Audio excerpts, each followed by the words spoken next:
হরে কৃষ্ণ, রাধে রাধে। আমি গোবিন্দচরণ স্মরণ করে আজ আবার আপনাদের কাছে এসেছি। আপনাদের সকলকে বলবো আপনারা সকলে ভালো থাকুন এবং সুস্থ থাকুন। আজকে আমি আপনাদেরকে শ্রীমদ্ ভাগবতের 2য় স্কন্ধ থেকে একটি ছোট্ট করে শ্লোক পাঠ করে শোনাবো। মন দিয়ে শুনুন, নিশ্চয়ই ভালো লাগবে। ভগবানের বাণী তো যেমনই হোক না কেন আমাদের শুনতে মধুরই লাগে। তার বাণী, তার সকাল সন্ধ্যা নিয়ে তো আমরা চলাফেরা করে থাকি। তো তারই বাণী পাঠ করে শোনাচ্ছি, মন দিয়ে শুনুন। নিশ্চয়ই আশা করব ভালো লাগবে। যদি ভালো লাগে তাহলে পাশে থাকবেন। বিভিন্ন প্রকার পাখিরা তার বিচিত্র শিল্প নৈপুণ্য। মানবজাতির পিতা মনু তার বিচার বুদ্ধির প্রকাশ এবং মানবজাতি তার আবাসস্থল। গন্ধর্ব, বিদ্যাধর, চারণ, অপ্সরা আদি উচ্চতর লোক নিবাসী মানুষেরা তার সঙ্গীতাত্রজ্ঞ স্বরলহরী এবং আসুরিক সৈনিকেরা তার শক্তি। ভগবানের সৌন্দর্যবোধ ময়ূর, টিয়া, কোকিল এবং অন্যান্য সমস্ত প্রাণীদের রং বেরঙের শিল্প নিপুণ সৃষ্টির মাধ্যমে প্রকাশিত হয়।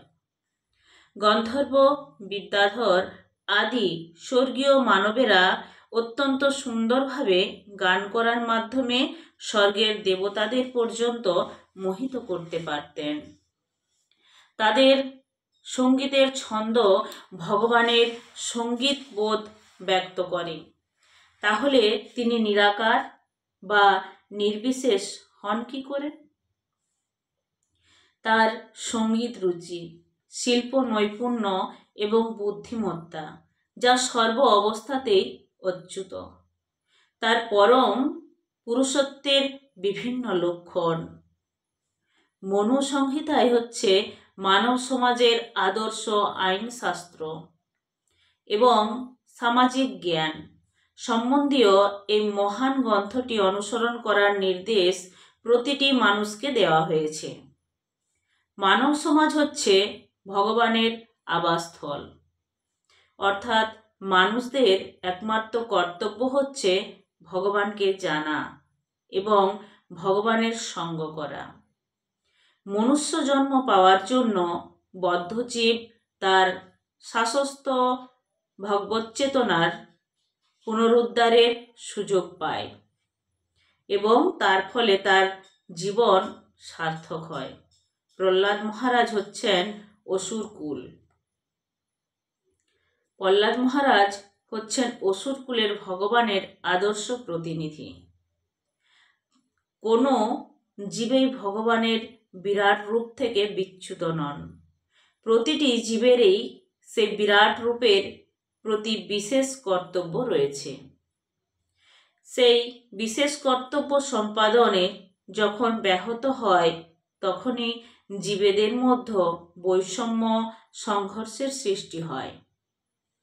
কিন্তু ভগবানের সঙ্গে জীবের সম্পর্ক যখন পুনঃপ্রতিষ্ঠিত হয় তখন সমস্ত জীবের মধ্যে, এমনকি হিংস্র পশু এবং মানব সমাজের মধ্যেও পূর্ণ ঐক্য গড়ে ওঠে। মধ্যপ্রদেশের জঙ্গলে শ্রী চৈতন্য মহাপ্রভুর জীবনের মধ্যে সেই ঐক্য প্রদর্শন করেছিলেন, যেখানে বাঘ, হাতি এবং অন্যান্য সমস্ত হিংস্র জন্তুরাও পরমেশ্বরের মহিমা কীর্তনে পূর্ণরূপে সহযোগিতা করেছিল। সারা পৃথিবী জুড়ে শান্তি এবং মৈত্রীর প্রতিষ্ঠা করার এটি হচ্ছে প্রকৃষ্ট পন্থা। হরে কৃষ্ণ, রাধে রাধে সকলকে।